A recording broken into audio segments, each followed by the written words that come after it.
ओम श्री गणेशाय नमः। श्री शिव महापुराण की कथा। उमा संहिता। कर्पूर गौरम करुणावतारम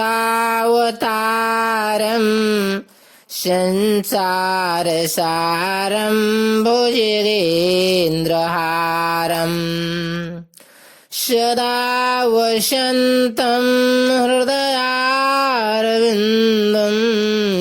भवं भवानी सहितं नमामि। अथ 11वें अध्याय में यमलोक के मार्ग में सुविधा प्रदान करने वाले विविध दानों का वर्णन। बोलो शंकर भगवान की जय। व्यास जी बोले, प्रभो, पापी मनुष्य बड़े दुख से यमलोक के मार्ग में जाते हैं। अब आप मुझे उन धर्मों का परिचय दीजिए जिनसे जीव सुख पूर्वक यम मार्ग पर यात्रा करते हैं। सनत कुमार जी ने कहा, मुने, अपना किया हुआ शुभाशुभ कर्म बिना विचारे विवश होकर भोगना पड़ता है। अब मैं उन धर्मों का वर्णन करता हूँ जो सुख देने वाले हैं।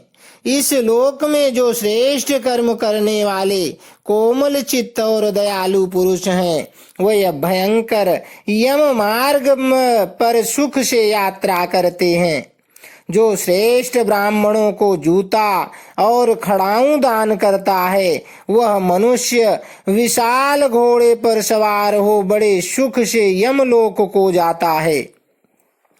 छत्र दान करने से मनुष्य उस मार्ग पर उसी तरह छाता लगाकर चलते हैं जैसे यहाँ छाते वाले लोग चलते हैं। शिविका दान करने से मनुष्य रथ के द्वारा सुख से यात्रा करते हैं। शैया और आसन का दान करने से दाता यमलोक के मार्ग में विश्राम करते हुए सुख पूर्वक जाता है। जो बगीचे लगाते और छायादार वृक्ष का आरोपण करते हैं अथवा सड़क के किनारे वृक्षारोपण करते हैं, वे धूप में भी बिना कष्ट उठाए यमलोक को जाते हैं। जो मनुष्य फुलवाड़ी लगाते हैं, वे पुष्पक विमान से यात्रा करते हैं। देव मंदिर बनाने वाले उस मार्ग पर घर के भीतर क्रीड़ा करते हैं। जो यतियों के आश्रम का निर्माण कराते हैं और अनाथों के लिए घर बनवाते हैं, वे भी घर के भीतर क्रीड़ा करते हैं। जो देवता, अग्नि, गुरु, ब्राह्मण, माता और पिता की पूजा करते हैं, वह मनुष्य स्वयं ही पूजित हो अपनी इच्छा के अनुकूल मार्ग द्वारा सुख से यात्रा करते हैं। दीपदान करने वाले मनुष्य संपूर्ण दिशाओं को प्रकाशित करते हुए जाते हैं। गृह दान करने से दाता रोग शोक से रहित हो सुख पूर्वक यात्रा करते हैं। गुरुजनों की सेवा करने वाले मानव विश्राम करते हुए जाते हैं। बाजा देने वाले उसी तरह सुख से यात्रा करते हैं मानो अपने घर जा रहे हों। गोदान करने वाले लोग संपूर्ण मनोवांछित वस्तुओं से भरे पूरे मार्ग द्वारा जाते हैं। मनुष्य उस मार्ग पर इस लोक में दिए हुए अन्न पान को ही पाता है। जो किसी को पैर धोने के लिए जल देता है, वह ऐसे मार्ग से जाता है जहाँ जल की सुविधा हो। जो आदरणीय पुरुषों के पैरों में उबटन लगाता है, वह घोड़े की पीठ पर बैठकर यात्रा करता है। व्यास जी, जो पाद्य, अभ्यंग, अंगराग, दीपक, अन्न और घर दान करता है, उसके पास यमराज कभी नहीं जाते। सुवर्ण और रत्न का दान करने से मनुष्य दुर्गम संकटों और स्थानों को लांघता हुआ जाता है। चांदी, गाड़ी ढोने वाले बैल और फूलों की माला दान करने से दाता सुख पूर्वक यमलोक में जाता है। इस तरह के दानों से मनुष्य सुख पूर्वक यमलोक की यात्रा करते हैं और स्वर्ग में सदा भांति भांति के भोग पाते हैं। सब दानों में अन्न दान को ही उत्तम बताया गया है, क्योंकि यह तत्काल तृप्ति प्रदान करने वाला, मन को प्रिय लगने वाला तथा बल और बुद्धि को बढ़ाने वाला है। मुनिश्रेष्ठ, अन्न दान के समान दूसरा कोई दान नहीं है, क्योंकि अन्न से ही प्राणी उत्पन्न होते हैं और अन्न के अभाव में मर जाते हैं। अतएव अन्न दान से महान पुण्य बताया गया है, क्योंकि अन्न के बिना भूख की आग से तप्त हुए समस्त प्राणी मर जाते हैं। अतः अन्न की ही सब लोग प्रशंसा करते हैं, क्योंकि अन्न में ही सब कुछ प्रतिष्ठित है। अन्न के समान दान न तो हुआ है और न होगा। मुने, यह संपूर्ण जगत अन्न से ही धारण किया जाता है।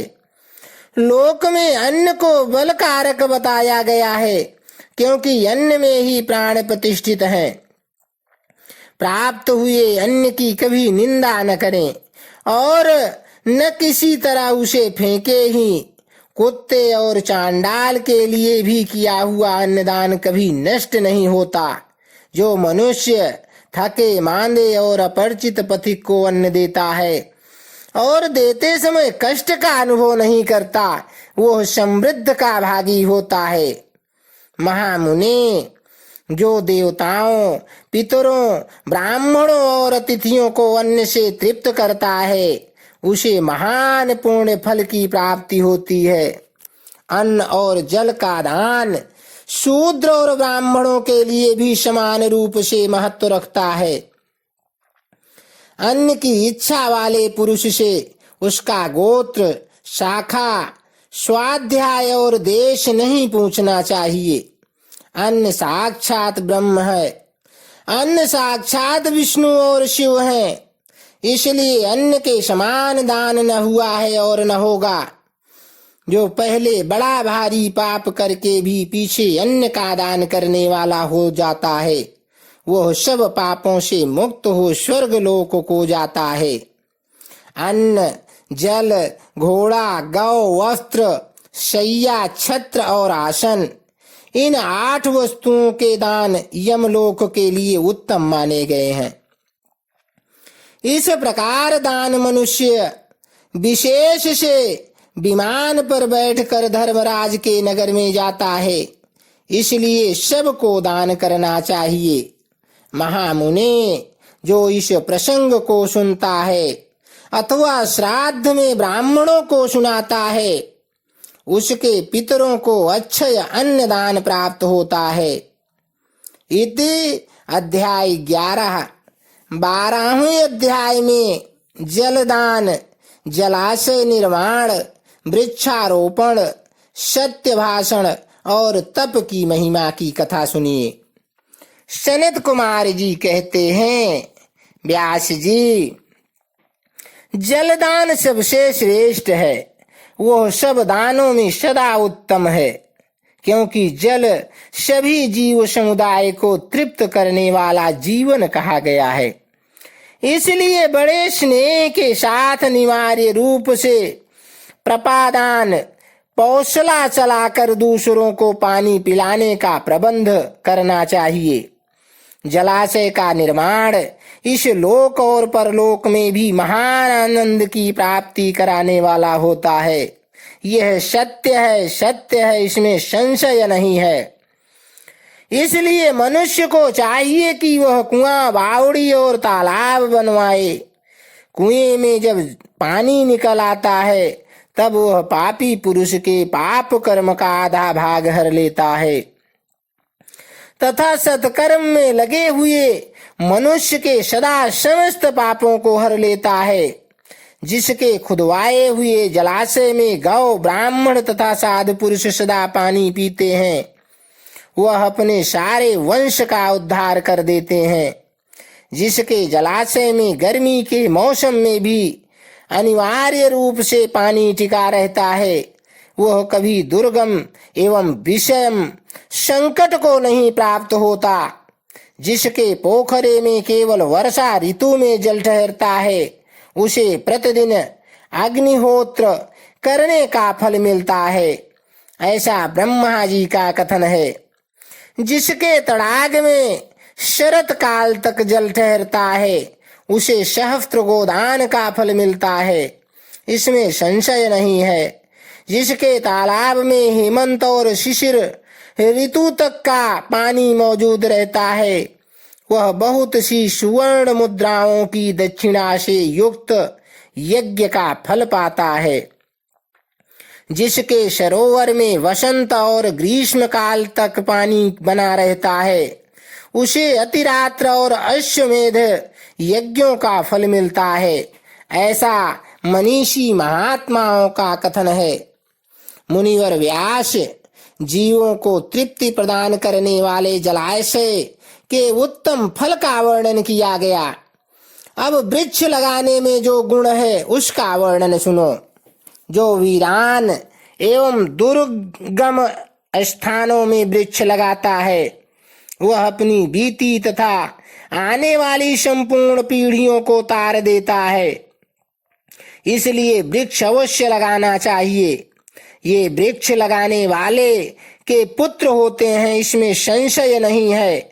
वृक्ष लगाने वाला पुरुष परलोक में भी जाने पर अच्छे लोकों को पाता है। पोखरा खुदाने वाला, वृक्ष लगाने वाला और यज्ञ कराने वाला जो द्विज है, वह तथा दूसरे सत्यवादी पुरुष, ये स्वर्ग से कभी नीचे नहीं गिरते। सत्य ही पर ब्रह्म है, सत्य ही परम तप है, सत्य ही श्रेष्ठ यज्ञ है और सत्य ही उत्कृष्ट शास्त्र ज्ञान है।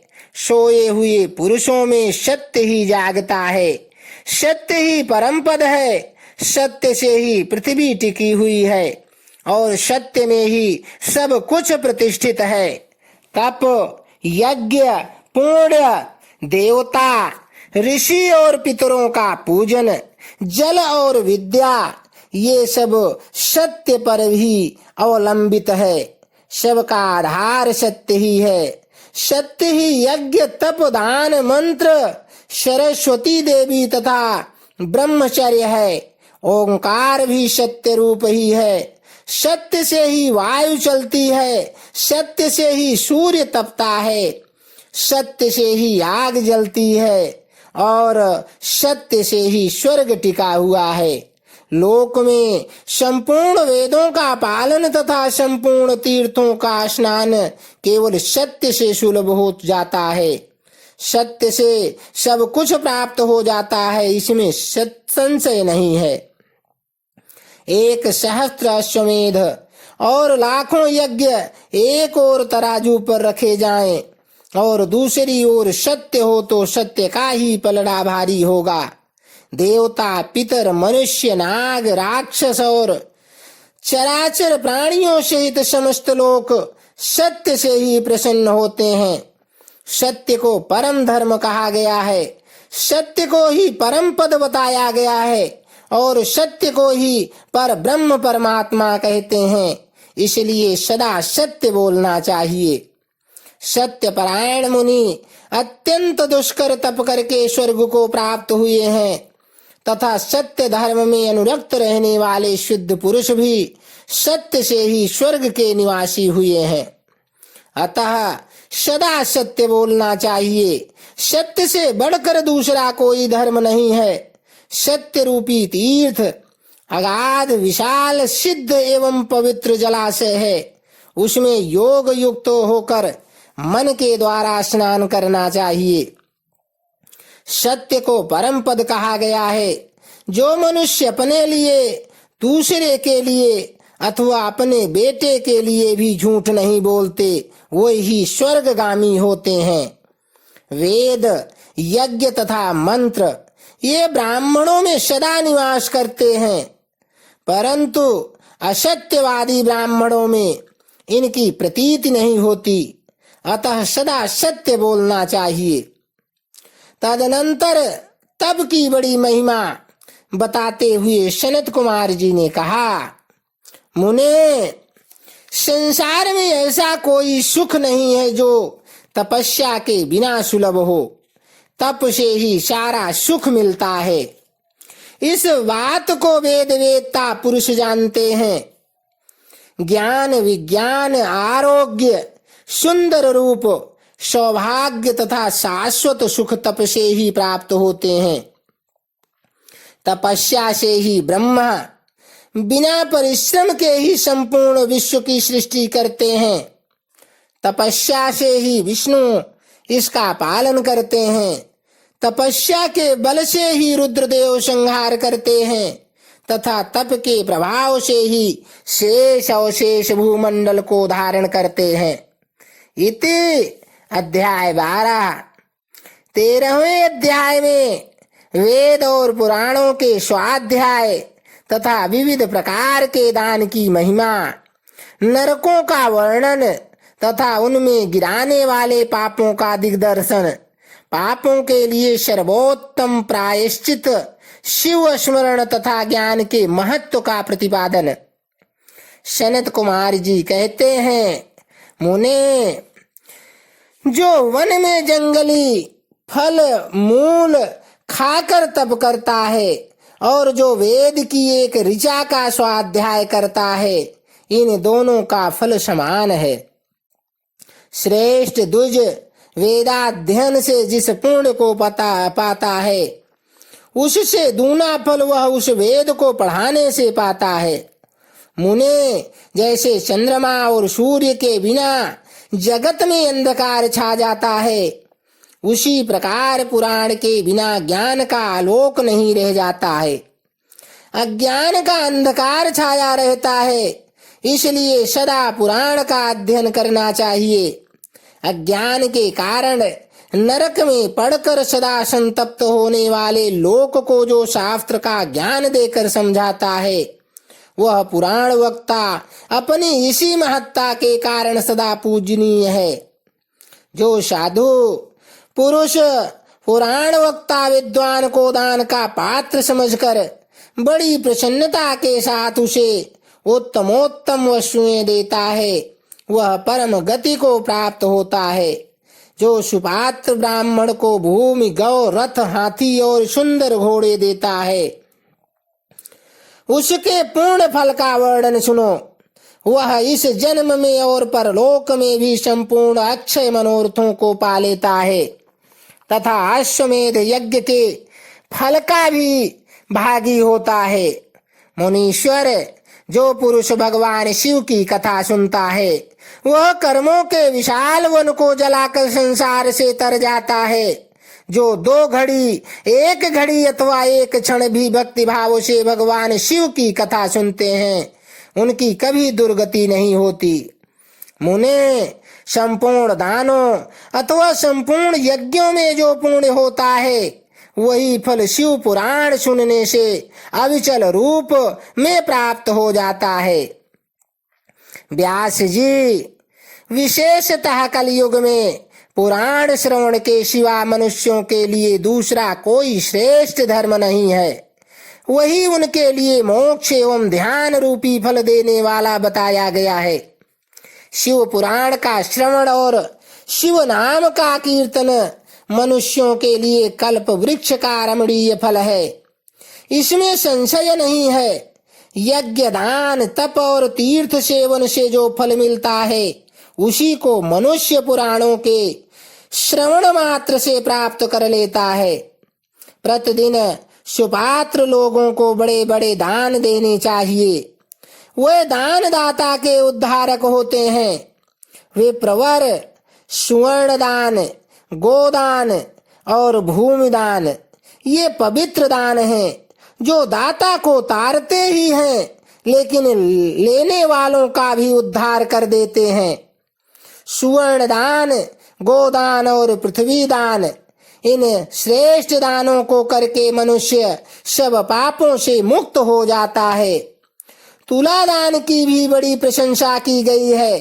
गौ और पृथ्वी के दान भी प्रशस्त एवं समान शक्ति वाले हैं, परंतु सरस्वती का दान इन सब से अधिक उत्तम है।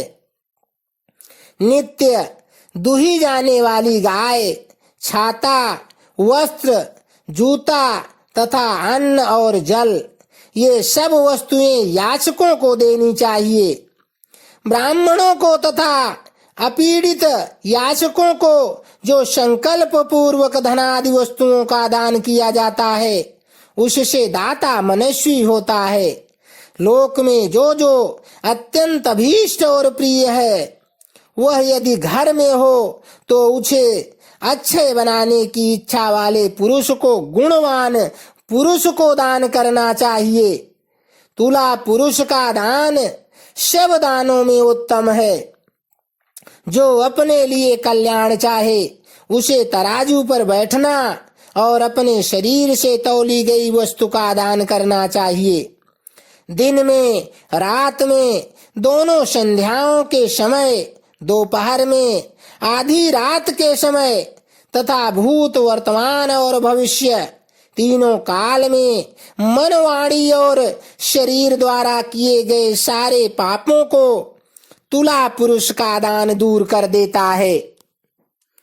इसके बाद ब्रह्मांड दान का महात्म्य एवं ब्रह्मांड का वर्णन करके सनत कुमार जी ने कहा, मुनिवरों में श्रेष्ठ व्यास, पाताल लोक से ऊपर जो नरक है उसका वर्णन मुझसे सुनो। पापी पुरुष उन्हीं में यातनाएं भोगते हैं। रौरव, शूकर, रोध, ताल, विवसन या विशसन, महाज्वाल, तप्त कुंभ, लवण, बिलोहित, पीप बहाने वाली वैतरणी, कृमि या कृमीश, कृमि भोजन, कृष्ण, असिपत्रवन, दारुण लालाभक्ष, पूयवः, पाप, वन्यज्वाल, अधशिरा, संदंश, कालसूत्र, तमस, अवीची, रोधन, स्वभोजन, अप्रतिष्ठ, महारौरव और शाल्मली इत्यादि बहुत से दुखदायक नरक वहां हैं। व्यास जी, उनमें जो पाप कर्म परायण पुरुष पकाए जाते हैं, उनका क्रमशः वर्णन करता हूं, सुनिए। सावधान होकर सुनो। जो मनुष्य ब्राह्मणों, देवताओं तथा गौओं के लिए हितकर कार्यों के सिवा अन्य किसी कार्य के लिए झूठी गवाही देता है अथवा सदा झूठ बोलता है, वह रौरव नरक में जाता है। जो भ्रूण गर्भस्थ शिशु की हत्या और सुवर्ण की चोरी करने वाला, गाय को कटघरे में बंद करने वाला, विश्वासघाती, शराबी, ब्रह्म हत्यारा, दूसरों के द्रव्य का अपहरण करने वाला तथा इन सब का संगी है, वह मरने पर तप्त कुंभ नामक नरक में जाता है। गुरु के वध से भी इसी नरक की प्राप्ति होती है। बहन, माता, गौ तथा पुत्री का वध करने से भी तप्त कुंभ में ही गिरना पड़ता है। साध्वी स्त्री को बेचने वाला, अधिक ब्याज लेने वाला, केश विक्रय करने वाला तथा अपने भक्त को त्यागने वाला, ये सब पापी तप्त लोह नामक नरक में पकाए जाते हैं। जो नराधम गुरुजनों का अपमान करने वाला तथा उनके प्रति दुर्वचन बोलने वाला है, और जो वेद की निंदा करने वाला, वेद बेचने वाला तथा गम्या स्त्री से संभोग करने वाला है, वो सब के सब लवण नामक नरक में जाते हैं। चोर विलोहित नामक नरक में गिरता है। मर्यादा को दूषित करने वाले पुरुषों की भी ऐसी ही गति होती है। जो पुरुष देवता, ब्राह्मण और पितृगण से द्वेष करने वाला है तथा जो रत्न की को दूषित उसमें मिलावट करता है, वह कृमि भक्ष नामक नरक में पड़ता है। जो दूषित यज्ञ दूसरों को हानि पहुंचाने के लिए आविचारिक प्रयोग या हिंसा प्रधान तामस यज्ञ करता है, वह कृमीश नामक नरक में पड़ता है। जो नराधम पितृगण, देवगण और अतिथियों को छोड़कर बलि वैश्य देव के द्वारा देवता आदि का भाग उन्हें अर्पण किए बिना ही भोजन करता है, वह उग्र लाला भक्ष नरक में गिरता है। जो शस्त्र समूहों का निर्माण करता है वह भी उसी में जाता है। जो द्विज अंत्यज से सेवा लेता है, असत दान ग्रहण करता है, यज्ञ के अनाधिकारियों से यज्ञ कराता है और भक्ष्य भक्षण करता है, ये सब के सब रुधिरोग पूयवह नामक नरक में गिरते हैं। जो सोम रस को बेचने वाले हैं उनकी भी यही गति होती है। यज्ञ और ग्रास को नष्ट करने वाला घोर वैतरणी नदी में पड़ता है। जो नई जवानी से मतवाले हो, धर्म की मर्यादा को तोड़ते हैं, अपवित्र आचार विचार से रहते हैं और छल कपट से जीविका चलाते हैं, वो कृत्य नामक नरक में जाते हैं। जो अकारण ही वृक्षों को काटता है वह असी पत्र वन नामक नरक में जाता है। भेड़ों को बेचकर जीविका चलाने वाले तथा पशुओं की हिंसा करने वाले कसाई वनी ज्वाल नामक नरक में गिरते हैं। भ्रष्टाचारी ब्राह्मण, क्षत्रिय और वैश्य तथा जो कच्चे खपड़ों अथवा ईंट आदि को पकाने के लिए पजावे में आग देता है, वे सब उसी वन्य ज्वाल नरक में गिरते हैं। जो व्रतों का लोप करने वाले तथा अपने आश्रम में गिरे हुए हैं, वे दोनों ही प्रकार के पुरुष अत्यंत दारुण संदंश नामक नरक की यातना में पड़ते हैं। जो ब्रह्मचारी होकर भी स्वप्न में वीर्य स्खलन करते हैं तथा जो पुत्रों से विद्या पढ़ते हैं, वे स्वभोजन नामक नरक में गिरते हैं। इस तरह ये तथा और भी सैकड़ों हजारों नरक हैं जिनमें पाप कर्मी प्राणी यातनाओं की आग में डालकर पकाए जाते हैं। इन उपर्युक्त पापों के समान और भी सहस्त्रों पाप कर्म हैं जिन्हें नरकों में पड़कर मनुष्य भोगा करते हैं। जो लोग मन, वाणी और क्रिया द्वारा अपने वर्ण और आश्रम के विरुद्ध काम कर्म करते हैं, वे नरक में गिरते हैं। नरक में सिर नीचे करके लटकाए गए प्राणी स्वर्गलोक में रहने वाले देवताओं को देखा करते हैं और देवता लोग भी नीचे दृष्टि डालने पर उन सभी अधोमुख नारकी जीवों को देखते हैं। पापी लोग नरक भोग के अनंतर क्रमशः उन्नति करते हुए अस्थावर, कृमि, जलचर, पक्षी, पशु, मनुष्य, धर्मात्मा, मानव देवता तथा मुमुक्षु होते और अंत में मोक्ष प्राप्त कर लेते हैं। जितने जीव स्वर्ग में रहें उतने ही नरक में हैं।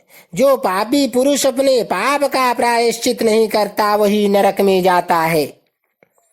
काली नंदन स्वयंभू मनु ने महान पापों के लिए महान और लघु पापों के लिए लघु प्रायश्चित बताए हैं। उन अवशेष पाप कर्मों के लिए जो जो प्रायश्चित संबंधी कर्म बताए गए हैं उन सब में भगवान शंकर का स्मरण ही सर्वश्रेष्ठ प्रायश्चित है। जिस पुरुष के चित्त में पाप कर्म करने के अनंतर पश्चाताप होता है उसके लिए तो एकमात्र भगवान शिव का स्मरण ही सर्वोत्तम प्रायश्चित है।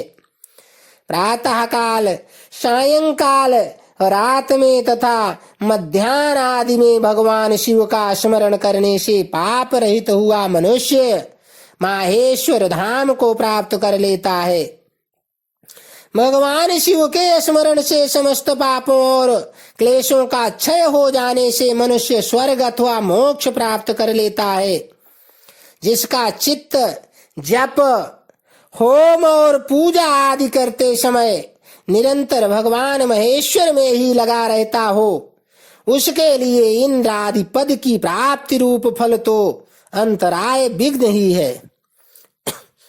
मुने, जो पुरुष भक्ति भाव से दिन रात भगवान शिव का स्मरण करता है उसके सारे पातक नष्ट हो जाते हैं, इसलिए वह कभी नरक में नहीं पड़ता।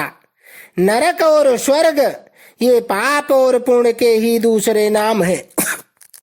इनमें से एक तो दुख देने वाला है और दूसरा सुख देने वाला। जब एक ही वस्तु कभी प्रीति प्रदान करने वाली होती है और कभी दुख देने वाली बन जाती है, तब यह निश्चय होता है कि कोई भी पदार्थ न तो दुखमय है और न सुखमय ही है। ये सुख दुख तो मन के ही विकार हैं। ज्ञान ही पर ब्रह्मा है और ज्ञान ही तात्विक बोध का कारण है। यह सारा चराचर विश्व ज्ञानमय ही है। उस परम विज्ञान से भिन्न दूसरी कोई वस्तु नहीं है। इति अध्याय 13 से 16। बोलो शंकर भगवान की जय। हर हर हर महादेव।